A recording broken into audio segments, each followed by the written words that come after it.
Good day, everyone. Ay, ang labo.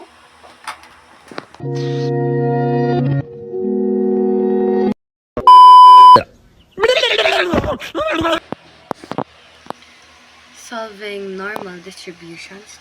Let's go. Good day, everyone. So today we're talking about the applications of the normal distributions. So first, let us talk about what is the normal distribution. Okay, so the normal distribution is a probability distribution that is symmetric and follows a bell-shaped curve. It is one of the most important distribution in statistics because many natural phenomena follow this pattern.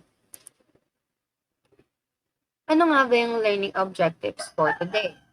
So, the learning objectives are learn to solve the problem about the area under the normal curve. So let's try to answer these questions. So the questions are the following: time of a drone airplane has a normal distribution with a mean of 4.76 hours and a standard distribution of 0.04 hours.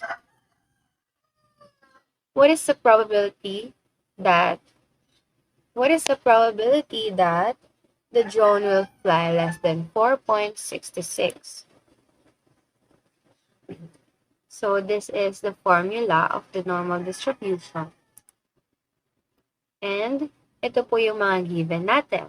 So the given value is 4.66. The mean is 4.76 and the standard deviation is about 0.04. So first, let us find the probability. So yung formula kanina, i-input lang natin yung mga given. So 4.66 minus 4.76 over 0.04 is equals to negative 0.10 over 0.04 is equals to negative 2.5. Ang gagawin po natin dyan ay calculate the z-scores.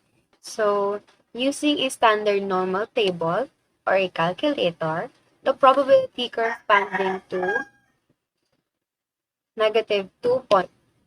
So, ang sagot natin dyan is 0.0062. So, ang final answer natin is 0.0062 or 0.62%. Meron pa po tayong dinodrawing na bell shape. Ito po yun.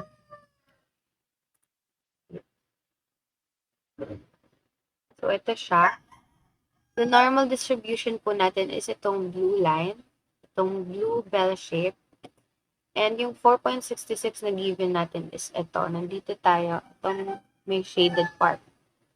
So, yan.